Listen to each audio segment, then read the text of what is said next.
Today's webinar, Advancing Research and Collaborative Research Partnerships in Forensic Science, will be presented by Ray Wickenheiser, Director of the New York State Police Crime Laboratory System, Dr. Ashley Hall, Director of the Forensic Science Graduate Program at the University of California, Davis, Henry Maynard, ASCLD Forensic Research Committee Chair and Lead Research Scientist for the U.S. Army Criminal Investigation Laboratory, and Dr. Mike Marciano, Professor of Practice and Director of Forensics Research at the Syracuse University Forensics and National Security Sciences Institute.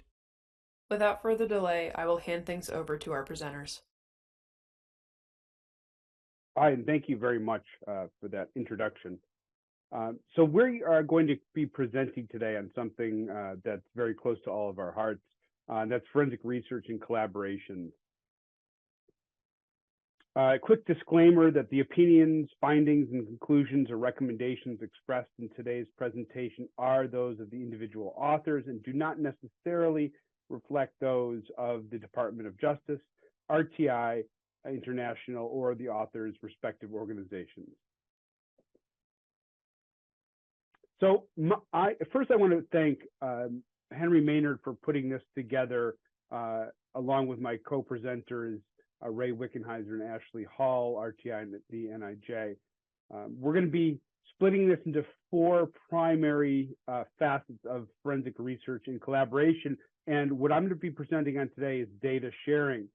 And data sharing is a very critical part of moving the field of forensics forward, because it is what usually will seed more collaborations or deeper collaborations. Success in forensic science, especially in the development of new techniques, is really a triumvirate, right? It's the interaction of public forensic laboratories, industry or vendors, and academia, where each one working in pairs has something to add.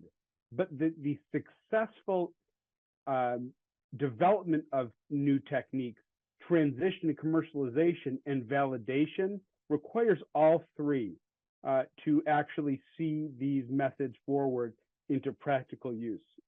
And collaboration, really at the root of it, is just a project that one can work jointly with others on to advance some kind of intellectual idea. So data sharing, again, sometimes seeds this collaboration or represents the first step in collaboration. And data sharing has been in every report that has constructively criticized forensic science, including the NIS report, PCAST, and even more recently, the NIST report. It is a very important part of moving forensic science forward. Understanding the process is critical. And it's critical to know this process prior to engaging in any kind of a collaboration. So what process am I talking about? The approval process. If I want to share data, how would I go about doing that? So a lot of times academic institutions, we don't have a lot of data, nor do we many times have a lot of funds to generate data using these very expensive kits that crime labs, have to do validations on and have, hundreds and sometimes thousands of samples that look at everything from single source samples in sensitivity studies to high order mixtures of relatives in terms of DNA. So how can I get these samples in the hands of academic researchers who want to move other types of, let's say, data analysis forward? Well, you have to know the key players in your organization. Who would be the administrative individuals involved, your principal investigators, your supervisors or directors? If you are a commercial company, who is going to have the final approval authority, or your signatory officials? At most institutions, it's going to be held by legal counsel. Also, know the technical points of contact. So as a principal investigator, if I engage with a laboratory, a public crime laboratory, a lot of times the actual data sharing agreements will go through legal, but I will be dealing with a DNA supervisor or technical leader for the technical, as a technical point of contact. So the person that I'd be interacting with most. What is this data? Can you give me a key? How would I get at this data, etc. And if you want to know more, Henry Maynard and I recently published a paper actually going through the process of data sharing. So I definitely would suggest that you take a look at that. It will walk you through a lot more about the formal process. And when I say formal process, I am specifically talking about confidential disclosure or non-disclosure agreements. Excuse me. These agreements serve as a foundation of trust between the collaborating institutions and collaborating points of contact. And they will go over the terms of the agreement, the use, transfer, and storage of the data, and any kind of data restrictions that one may have. Now, I have collaborated with quite a few different public crime labs. Some will transfer data just based on trust, which is great. Others require a considerable amount of legal paperwork to be completed. In both cases, that's fine, but we definitely recommend that formal agreements be used. And I don't want anyone to think this is laborious. This is an example, I know it's not readable, of the Syracuse University Confidential Disclosure Agreement. It is a single page. There are 2 columns on it. It is not too wordy. Simple is good. Simple is clear. The more clear you can make these agreements, the easier it's going to be to, 1, understand the agreement, and 2, get to the goal, which is to collaborate and share data. And this also will help set roles and expectations, which is always a very critical part of a collaborative agreement, which starts many times with data sharing. And when you do data share, you have security and confidentiality requirements, right? These are maybe profiles of individuals, or they are latent prints or fingerprints of individuals. So you have to make sure that the personally identifiable information is protected within these agreements. And one other very important point is that, remember, publication is important. I was a former crime lab employee, a forensic DNA analyst at a CODIS participating lab. And the thought of giving our data away for publication made me very nervous. However, now being on the academic side, we as academics can protect the identity of the labs or the individuals. And remember, publication is the currency of academia. It's how things get peer reviewed and generally accepted. So very important. And if you want to know more about personally identifiable information in a forensic context, we just published a paper, Henry, myself, Ashley Hall, and a few other collaborators that go over this in more detail. So what are the options in data sharing? I have to run through this fast to respect the time of my co-presenters. This many times is what is asked most commonly, and it's, how do I share data? Well, the cloud. Don't be afraid of the cloud. There are many security features now that make it quite secure way to share. You can do old-time hardware. I would ask, though, don't do CDs. None of us have CD-ROMs anymore or CD drives. But to go over the different types of platforms for cloud-based storage or hardware, OneDrive, Google Drive, Dropbox, and of course your standard USB drive can all be used.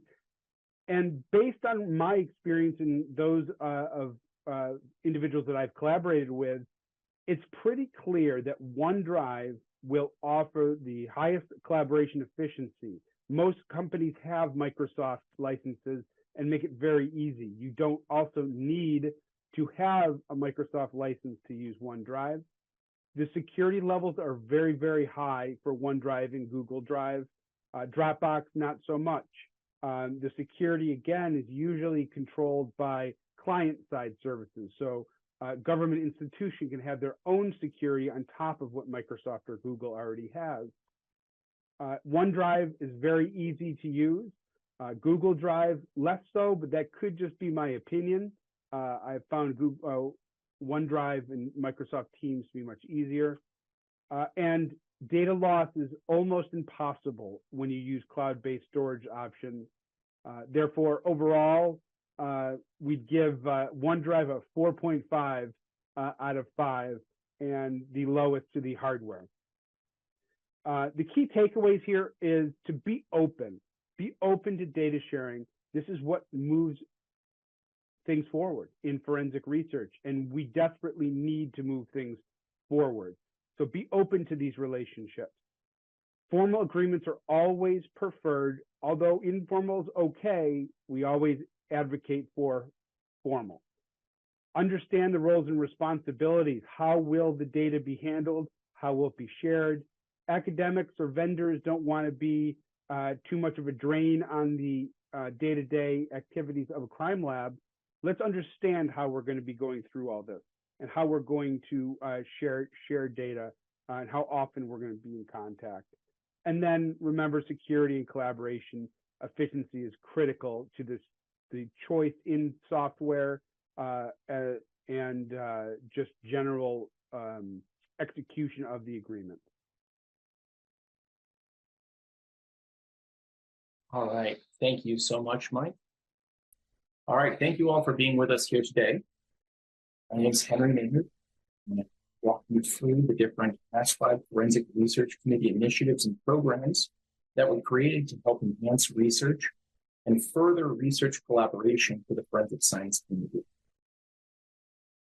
If you're not familiar with the ASPIDE FRC initiatives, I provide a quick introductory slide which showcases the different programs and initiatives. All of these can be found on the ASPIDE Forensic Research Committee webpage.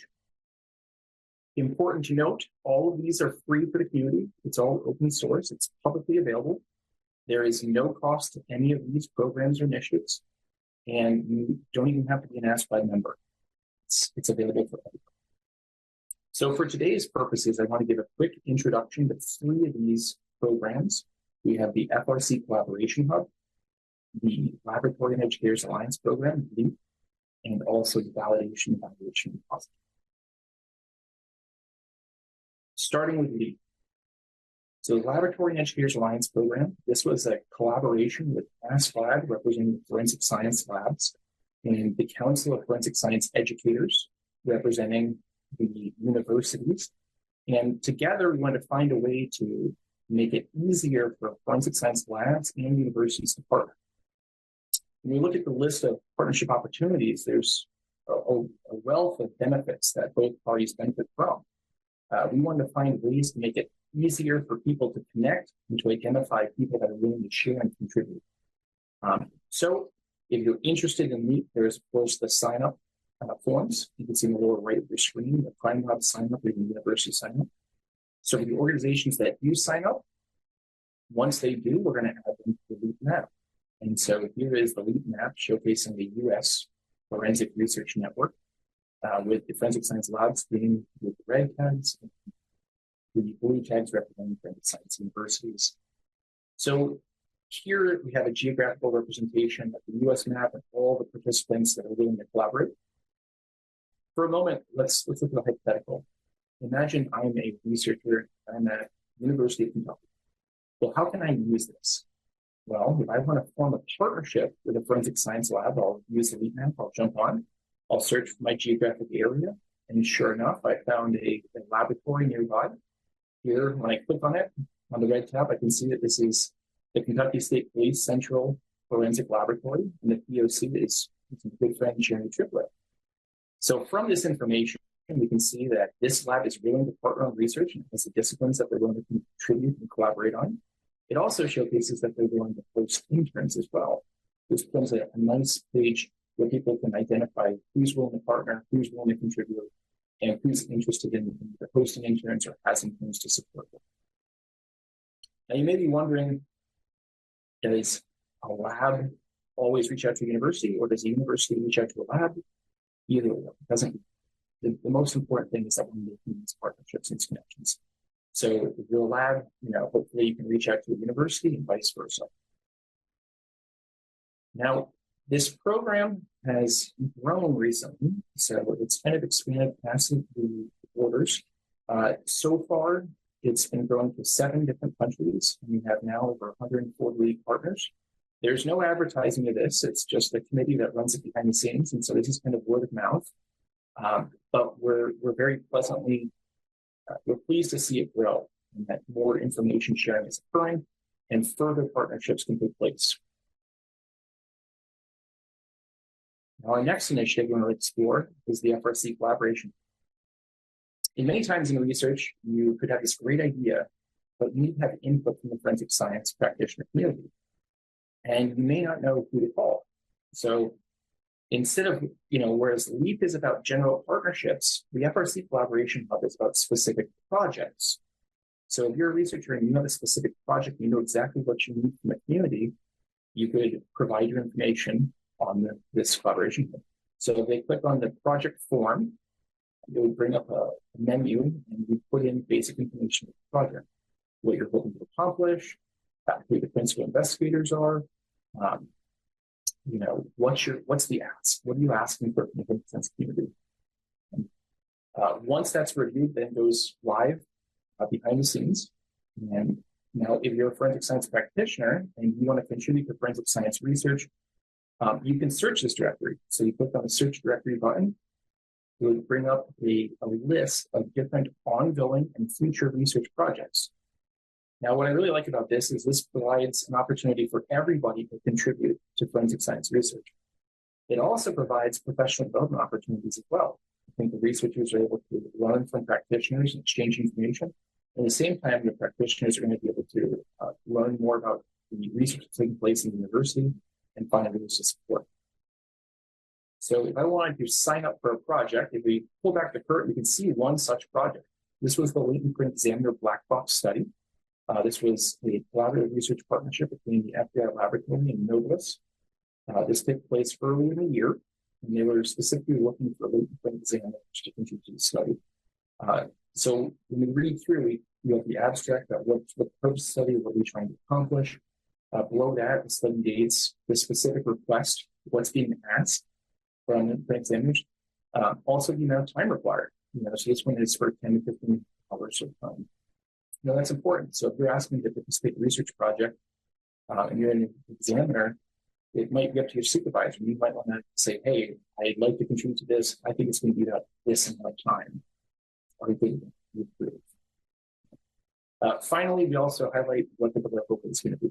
So anyone that's contributing to research should benefit from it. So we like to highlight how they're going to find the results of that research. So in this one, you see it's a peer-reviewed article and also a presentation.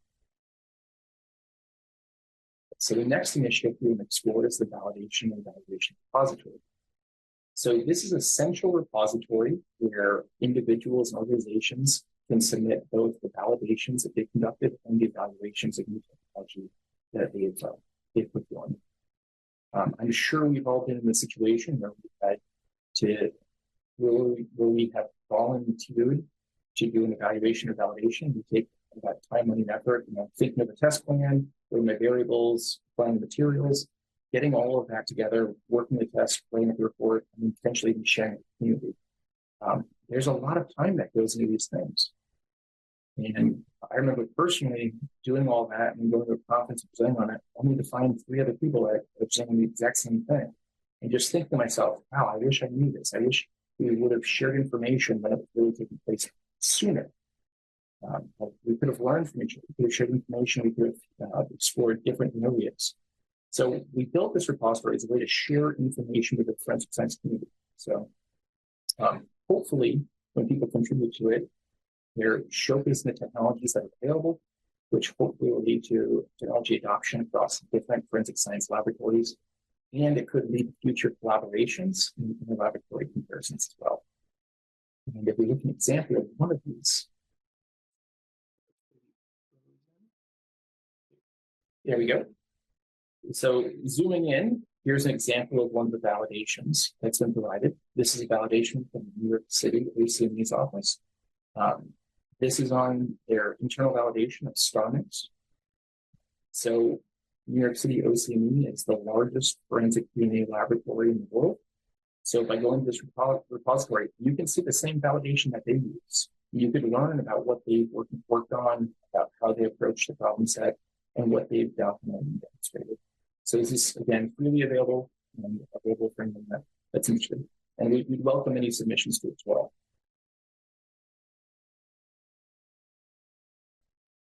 And the final slide I have is the keys to successful research partnerships. So here's different parameters you'll want to keep in mind when forming a partnership. These are good practices that we want to make sure that folks are aware of. Like Mike said in the beginning, data sharing is very important. If we don't make clear how we communicate, how we collaborate, it could invariably lead to a conflict point or a mixed expectation. So the Ask-About Forensic Research Committee actually put together a research partnership consideration list. So if you're thinking about forming a research partnership, this is a list that's available online at the Ask-About FRC webpage, and you can actually identify all the different parameters that you should cover. So if you're talking about having an MOU with a partner, here's the elements that should be within that agreement or within that partnership. Those are things that should be discussed and probably written down as well. So next up, we have Ray. He's going to be talking about a really great partnership that a lab and a university has worked together. So Ray, I'll let you take it away. Thank you. Okay, thank you very much, Henry. That was great. So what I'll be talking about today is why a forensic laboratory academic partnership, and talking to you about that from the laboratory perspective. So the first question you'd have is, what's our lab mission? Like, what are we setting about to do in the forensic lab world? So in its shortest sense, our mission is to maximize the value of evidence. We get raw evidence in the door. We really want to bring the best technology and produce the finished good, as in a lab report, some kind of results, an investigative lead. So really at the crime lab or forensic science service provider perspective, our core competency is to conduct analysis on criminal case samples. So to do that, we have to validate and implement the latest technology to attain our mission. So in essence, when we're a crime lab, and I'll speak for the United States here, roughly DNA-wise, there's 206 or so DNA labs, maybe depending on how you count them, 410 or so forensic science service providers total. So the chances that we're the best in the US or the world is, we'd like to think we're pretty good, but we'll say it's slim. But the idea that you can bring the world of forensic science home to our cases, and that would be working in collaboration. So to achieve that, bring that latest technology, we've really got to constantly reinvent ourselves and look for other options besides ourselves bringing the technology essentially without any assistance. So when you think of what academia brings, what those strengths are, and what the forensic partnership can bring to you as an individual forensic science service provider. So academics, their strengths is research and training. They're keeping up with the latest thing that's going on. So to be pertinent, they really do have to apply that research and training to the relevant forensic casework needs, and that is where we come in. So as a crime lab, we have critical casework experience. We know what our needs are, and we need to convey that or work with academics in order to bring that to our casework. So the essence of partnership for me is applying strength to strength. Our strength is casework, expertise. We do it every day, but perhaps our weakness there that can be filled in by academics are what is the latest technology and how do we get the experience with that, do the research with it that will make our weakness in the crime lab irrelevant. Well, we want to use the strength of the academics. So hence the partnership and why we want to work on that. So when you think of what the benefits are, well, obviously for a student who gets the opportunity to work on forensic applications, they're going to be a better applicant for us in the future. So there's really a selfish goal there for us. We were all students at one time. They're going to have to do a project, and many of them require it for graduation if they're a FEPAC accredited institution. So they're going to be a better applicant for us. So that's an investment in our future pipeline of students. They have to do the work. So in essence, you've got that free or low cost labor. It certainly benefits our current forensic scientists. If all we're doing is casework, at times we need to stop and sharpen the axe. It is very motivational to be able to work on research with folks. It does take a little bit of time, but it absolutely is interesting, keeps our folks current, and allows them to pass on that knowledge to the budding scientists that are out there, the people that we want to see as future employees. It certainly benefits the academics. It's going to assist them with their funding, and it's going to keep their research relevant. So the idea that we can share this data, share best practices, it's really a benefit to all of us. And obviously for the crime labs themselves, besides building better and future scientists, we really want to apply the best technology to our cases. So to have somebody who is working with us, and ideally in partnership with industry, it really is a mechanism to add essentially all of our skills, all of our aptitudes, and all those resources to bring that technology to our cases. Everybody wants to apply the technology to the cases. We know the barriers. We know what our needs are. We really want to represent them to those folks that would help us out. So one of the partnerships I want to highlight, and that is with Ashley Hall at UC Davis. We've been in partners in research for quite some time now. I'm thrilled with the results that we've had. So I would just want to highlight wild and domesticated fingerprints. So that refers to touch or trace DNA. So fingerprints in the wild is referring to what we see in casework. Nice little kind of turn of words there. And the domestic fingerprints, or the mock fingerprint, or the ground truth sample. So Ashley, working with her students, were able to come up with a standardized touch DNA or touch sample, a domesticated fingerprint, that in turn can be applied to a wide variety of scenarios and items, so we can test out real world examples of what would support activity-based propositions, as in somebody is positing how DNA may have occurred at a crime scene. We're getting to the point with DNA where we know pretty much who it is, especially when we get that direct comparison. What we want to do is build a bullpen of events, is our terminology, and that is just providing data to back up a variety of scenarios that can be put together to essentially allow the forensic scientists to examine whether something is possible or not possible based on data. So what we're able to do with this partnership is make sure that research is relevant to our current forensic needs. Obviously, validations, a lot of repetitions is a perfect kind of project for students to work on. We really want to move this to publication. That is the scientific standard, particularly when we're bringing new technology, and we want to be able to show that. And we want to make sure that whatever we have at the end of the day demonstrates its forensic utility or it's fit for purpose. And then ultimately, it is scientific fun. We really enjoy doing it, and it's another reason why you might want to do it. So just to give you a quick example what that actually looks like, we have this model that we're building currently, again, in collaboration, to provide that objective data so the justice system can weigh it, and based on data on the various scenarios, which is plausible. So you might have a certain amount of DNA that is deposited, and based on loss of each transfer, you can build a number of scenarios essentially from those bullpen events and actually use some data to back it up. So just a quick example. Obviously, many different projects can be supported, but we do have a very successful research collaboration over time, and something that I believe that every crime lab should seriously consider. And with that, I'll pass it on to Ashley. Thank you. Thank you, Ray. Thank you for that introduction to our research. Like Ray said, this has been an incredibly successful collaboration, and it has been great for my lab. It has been great for my students. All right. So I want to talk first about the mission of an academic research lab, because this is what I have to keep in mind when I'm looking to establish a collaboration. My first priority is to educate my students. I need to guide them in their research, and I need to help them progress towards their degree in a timely manner. So in this, we can explore questions in basic science, generate data and knowledge that can be applied to answer questions in forensic science to help our operational colleagues. We also can develop, optimize, and validate techniques that are immediately useful in the crime lab.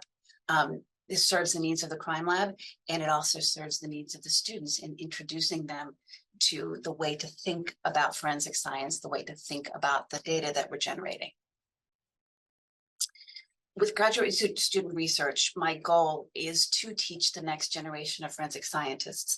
I want to send students out from my lab who can come into an operational lab and have a base of knowledge that's going to allow them to be easily trainable and easily slot into your labs and be productive. I want to give them experience in lab techniques. I want to get them enough general experience in the lab that when they walk into an operational lab, they have just a general level of comfort working there. And I also want to teach them the issues that are specific to forensic science, that is, issues we don't see in other areas of science, like in DNA, it is low-level DNA that may be also damaged. The big thing we deal with is contamination. Because we deal with touch DNA, we deal with extremely low-level samples, so we cannot contaminate. So students who work in my lab have to learn sterile technique, which then immediately translates into their positions in the crime lab. So collaboration with operational labs can be a powerful tool in educating the students. In addition to teaching our future forensic scientists, we want to perform research that is relevant and will be immediately helpful today. Therefore, the input from our operational colleagues is absolutely critical. It helps us to establish priorities, and that is not to say that I'm expecting you to tell me what sort of research I should do. What it is a scientific exchange that helps guide what is the most useful, what are the most useful things to be doing in the area that I'm in. So my collaboration with Ray is a good example. We met for the first time at an American Academy meeting many years ago, and we just started talking. I was a new assistant professor, and we just started talking about research and what could be done. And I've always been very interested in limited samples and damaged samples. Ray's been interested in touch DNA. And so it was a perfect collaboration, and it's grown from there. And even now, I can talk to Ray scientist to scientist, and we look at things from different angles. So in the research area, I have a tendency to get very excited about the projects, and I see different questions, like tangents we can go off on and answer different research questions that are really cool. But are they useful for what we're doing right now? So like Ray told you about our mock fingerprint, our domesticated fingerprint. One of the tools that we've used to deliver those in a transfer scenario is a mock hand. So it is a hand that has a mock epidermis on it. So we take the human factor out.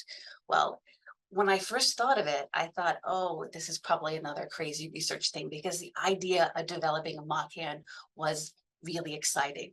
But when I talked to Ray, he was immediately as excited, and we were able to talk through it and say, yes, even to the operational scientist, this is a tool that's going to provide valid data. So I want to make sure that the data that I'm producing is rigorous enough and is valid enough that it provides the operational scientist with what they need. And so it is that mutual interest that makes for a successful collaboration. And like when I talk with Ray, he can help me see the bigger picture. I get focused sometimes on the data, on the research and the research techniques, but he comes in through the lens of an operational scientist and provides the bigger picture. And so it's only because the two of us together have been collaborating and working with this data that we are where we are right now. We are very advanced. We have established our mock hand. We have an NIJ funded project that is going extremely well. And I am looking forward to getting out there and publishing and presenting it. So it is this free exchange of ideas that gives us a true collaboration.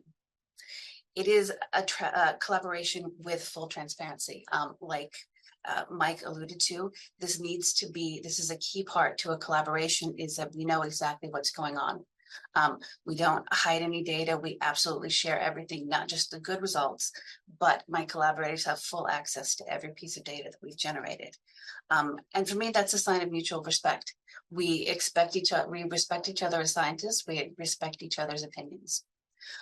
So now I have to touch on the reality in a research academic setting, because it comes with understanding what your academic partners are dealing with. So an academic research lab is grant funded. Agencies fund about 10 to 25% of the applications they receive. So money is a concern, how I spend the money in my lab. I have to be concerned with what my students are learning, with how fast they're progressing towards graduation. And we may move a little more slowly than a lab of professional scientists, because my students are still learning. And that's the point of grad school. They are here to learn, and the way that you learn in the lab is to make mistakes. So we don't always move as quickly, even as I would like to, but it's all part of the learning process, and it's part of the reality of a research lab. And so in a successful collaboration, we share data, we have update meetings so that everybody knows what's going on. And it also gives a chance to brainstorm, talk about future directions, talk about perhaps troubleshooting, things that are wrong. I get suggestions. Ray's given me invaluable suggestions about optimizing extraction techniques based on his experiences. We agree on publications, presentations, where we're going to publish, where we're going to present. We share the publications and presentations, obviously, before they're done. They have the right to edit, make suggestions. When we do publish, when we do present, everybody is included as an author. And whenever possible, we co-present. It's becoming more and more a reality that we're allowed to do. Years ago, we couldn't do it very often, but now we're able to, and it helps us present both sides of the research project more effectively. And so we always opt towards co-presentations when it's possible. And at the end of the day, what I like to remember is that we are all forensic scientists, and we're working together towards the common good. We have the same goal. The goal is to maximize the value of the evidence. In the operational lab, you guys are on the front line with your hands in doing it. Here in the research lab, what we're hoping to is develop the tools and the knowledge that's going to help you do that. So we all have our strengths, and they truly complement each other. So thank you for listening to me today, and thank you to my co-presenters. Henry, thank you for putting all of this together, and thank you to RTI and, of course, NIJ. Okay, thank you everyone for that wonderful and informative presentation. My name is Erin Forey. I am a research forensic scientist at RTI International, and I'm excited to be moderating our Q&A session for today's Emerging Issues webinar. I'd like to start off with a question for you, Ray, from a perspective of a lab director in the crime lab. We know that our labs are busy trying to get cases out the door, getting people trained and things of that nature. So what is your rationale for carving out time to advance the research and collaborative partnerships? Like, what's the return on investment, if you will? Okay, great question. Thanks, Erin. So for me, it's the idea of the continuous progression or using best techniques on our cases. And I think we all, and I'll speak about DNA, many of us can remember previous techniques of DNA, or even before we had DNA. If we did not collaborate, if we didn't constantly seek better techniques, we'd still be using really older, inferior techniques on our DNA. So even though we have to focus on the backlog of the next case in front of us, we're not doing that case of service if we're not also allocating some of our time to continuous improvement of those very techniques. Maximizing the value is not just getting it done fast, and we should be doing that.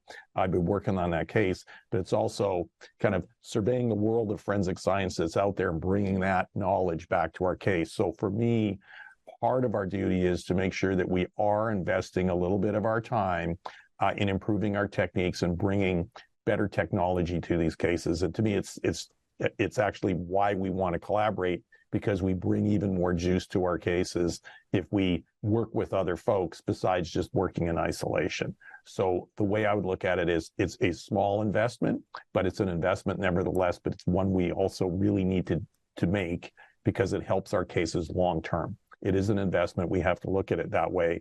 But if we're going to stay on top of the science, purport ourselves to be experts, we really have to be experts in also the new technology. What's the next new thing? And I feel we really have to make that investment, but it also with a collaboration, it's not a big investment, but it pays good dividends long term. Thank you. This is a question that actually can be answered by anybody. If there's a university that is interested in doing research with a forensics lab, but you can't use with real evidence, are there paths forward for that? It sounds like the bullpen, the hand and all of that is kind of a clever way to try to get that crappy sample that we need to really analyze. I can probably speak to that really quickly and let my colleagues fill in. So part of our challenge with accreditation is we really can't use real case samples to do this kind of testing. We absolutely have to use mock samples to validate and bring in a technique. So I would suggest that a university not being able to work on like real case samples is absolutely fine. In fact, we're not going to have you work on real case samples. We're going to have you work on the next best thing, which is exactly like a case sample. The challenge with case samples is we really don't know exactly what's in there. It's not a ground truth sample. We think we know, but knowing what the parameters are, we can create a sample just like it that we know what's there. And that allows any university researcher, any student to safely work on that sample. We know what's there, but then we know what the result means. Yeah, validation data is gold for the academic researchers trying to develop, analytical techniques. But the academic researchers, Ashley was saying, can generate samples that labs can use. So it's a two-way, street here. Casework, shouldn't be touched. But any other types of samples, that's fair game. And I think the more flexibility both sides have in generating and sharing these data, further we'll get as a community. Thank you.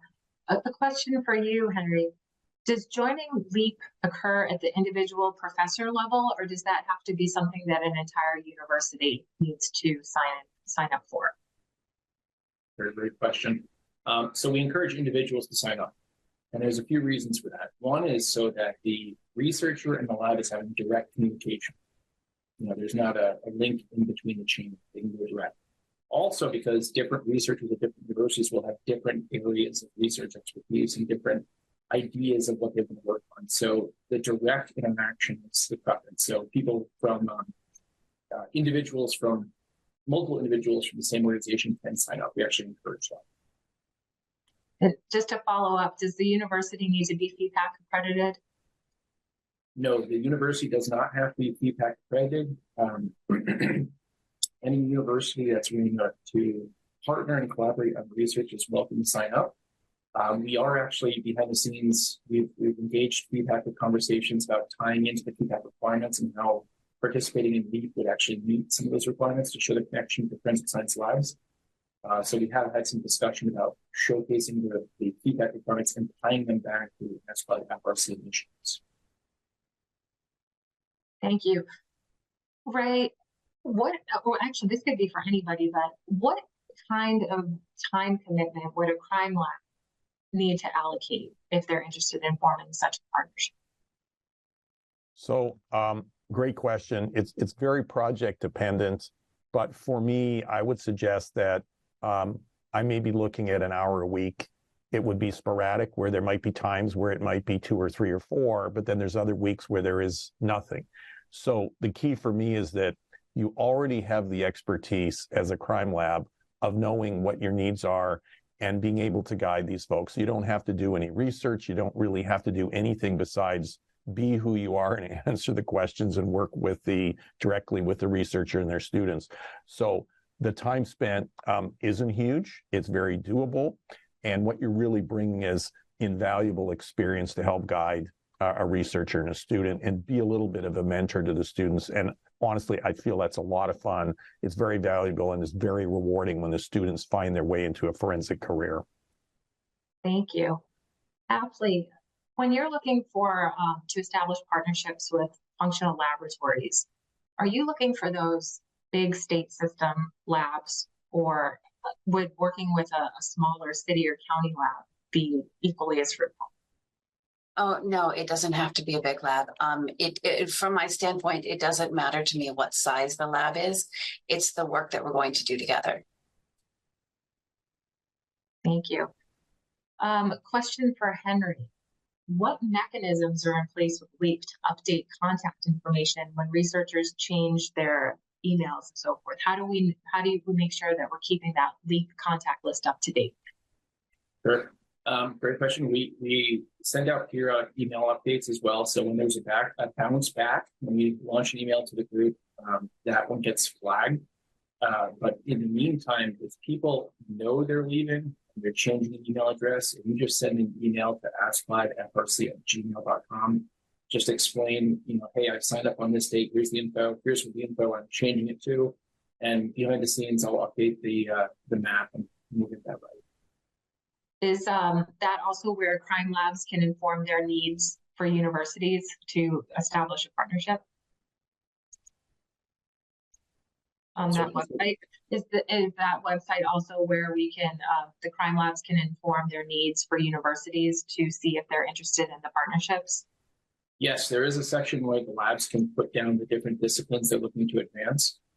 Also, there's opportunities in the FRC Collaboration Hub. So if there's a specific project, and I know sometimes we will say research, but if it's even a project, right? If the lab is looking to do something and they need support, they could put that in the FRC Collaboration Hub as well. One of the main benefits that I didn't mention is that when people sign up for the FRC Collaboration Hub, behind the scenes, the committee actually creates communications around these projects or these tasks or activities, and it's sent to all ASCLAD members. So if you sign up for the ASCLAD social media, we effectively, if you submit a project or a validation or something of an activity to the FRC Collaboration Hub and you're looking for help, we're going to help use the ASCLAD microphone to share that information to increase participation and engagement in the project. So it's an additional service we do to help spread the word about the research or the task or activity to make those connections. Thank you. Mike, what's your rationale for carving out time to advance research and collaborative research partnerships? My rationale, you said? Yes. How can you convince somebody at the crime lab to take part in this? Okay, so again, going back to my experience in casework, this is going to seem a little bit of a interesting answer, I believe, but we need to be low maintenance as academic researchers. There is a machine, and that machine is your local crime lab, and they have endless amounts of cases coming in. We need to be very direct, very low maintenance, and try to get what we can get from them to help them in as few interactions as possible. And that will be the most effective for them, knowing that, their main goal is casework. We are there to help support. And you know what? You have a success like Ray and Ashley are having right now. It's just going to build, right? And you're going to get better relationships. You're going to get more FaceTime with each other. But being low maintenance, I think, and that's not meant to be a negative. It's meant to be a productive interaction. Thank you. This might be a good one for Henry, but anybody could weigh in on this. In your experience, do labs work on cybercrime collaborations, or is this typically in traditional forms of forensic science methods?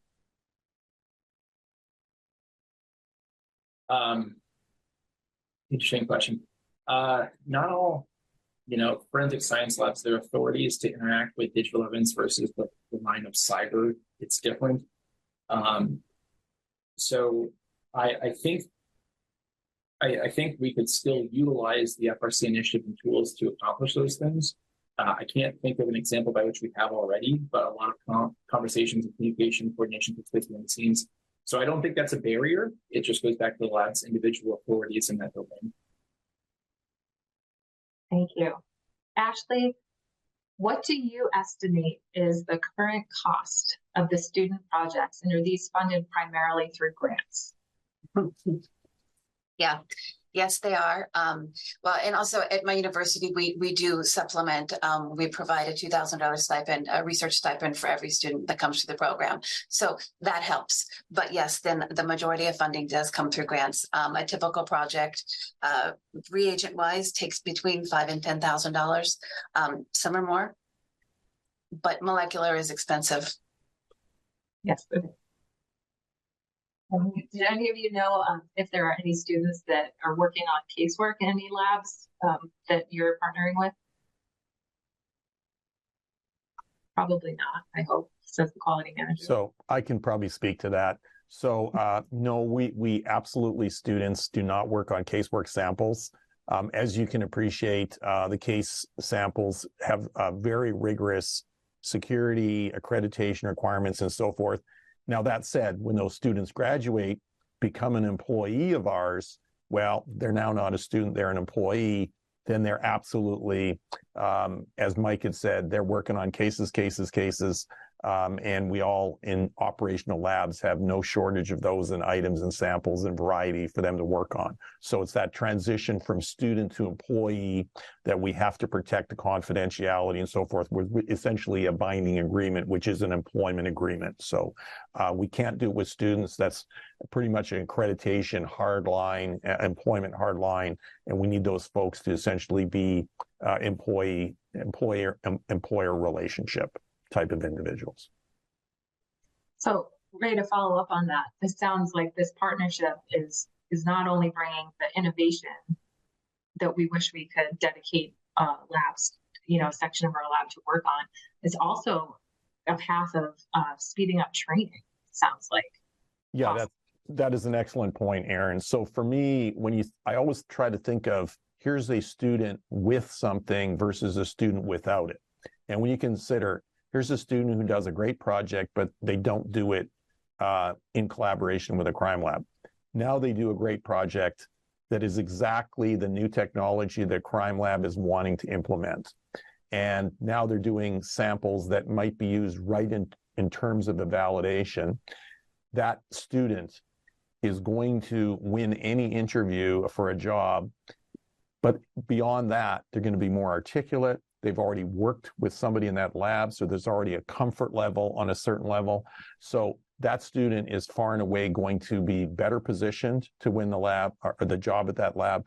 And even if there isn't one that doesn't happen to be open at that crime lab, any other crime lab that would be looking at that student's resume would look at that collaboration. They see the presentations and all the work that goes along with it. You have to know that that crime lab is going to much better chance give that student an interview with that additional research and that additional collaboration than one without. So for me, it's really going to help that student tremendously, as well as all the other things that we're talking about in terms of they're far more better prepared. And as you said, Aaron, who's going to be a quicker train? Somebody who's already been working on the very techniques we're going to be using, or someone who is using techniques that well-meaning researchers feels are pertinent, but really hasn't collaborated well with the crime lab to just tweak what they're doing in alignment with the lab's techniques. Thank you. We're nearing the end of our presentation today. So I just wanted to open up the floor and ask you all if there's any other final thoughts that you'd just like to share with our audience. I'll jump on that one.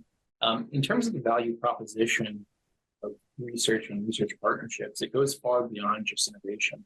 To Ray's points and Aaron, to the point that you really just hinted at, is when we have these partnerships, it just does so much good things in so many levels. On one level, when we're sharing the information about the lab's needs, immediately there we have an academic partner and students that are working on projects that are germane to our interests. So they're already coming in with things that we want. They have knowledge of those things. They're getting familiarization training on the instruments that we have. It's going to decrease training, in-house training. It's going to make training go faster. When we have internships, that's effectively a 6-month or longer interview.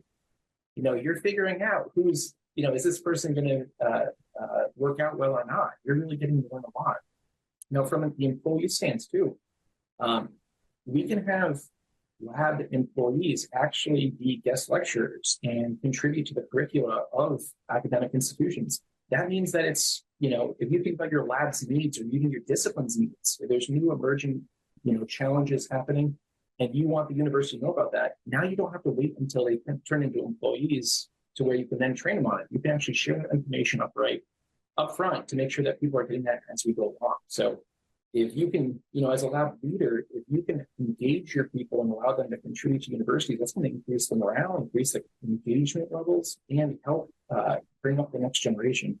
So I think it benefits innovation, it benefits employees, it benefits partnerships, it benefits on all sides. So I really just, having all these tools and these initiatives to make those partnerships easier and faster, that also reduces the uncertainty. So the papers that Mike talked about, if you don't know how to partner, if you're not familiar with it, you may be anxious. I don't know how much time it's going to take. Well, these guides and these different ideas make it easier and easier. So you realize that it's not an endless amount of resources. It's really a finite, we talked about the scope. What's the scope of the project? What are we doing? What's your contribution? This isn't an endless amount of time. These are really defined chunks of time for future advancement. So just to add, and I really can't restate better than what Henry already said. So what I would do is pivot to encouraging any crime lab who is considering this, that the investment is small for the benefit, and that the toughest step is always just reaching out, filling in a form, visiting with your local university, and seeing what you might be able to work on collaboratively. And it's a small investment, and essentially, you invest as you go. And I believe that you, like we have here, you'll see the benefits come back multiple fold in terms of advancing the research, the students, the level of the students, and how much better they'll be able to think because you made that investment in time, because they're already thinking more like a forensic scientist when they come out the door. So I strongly encourage you to just give it a try. And for any universities that are out there, the same idea. You join up, you reach out to your local crime lab, and to try to work it from both sides of that equation. Thank you. Thank you so much. Thank you all of you for bringing your insight and experience to us today through this webinar. We really appreciate it, and we will see you all next time. Thanks for attending, everyone. As you depart, we kindly ask that you take a minute or two to complete our post-event questionnaire. The link will be pasted in the chat and also appear as you exit the Zoom room. Your feedback helps us improve our outreach efforts and continue to provide the best experience possible. Thank you again for attending, and we hope everyone has a great day.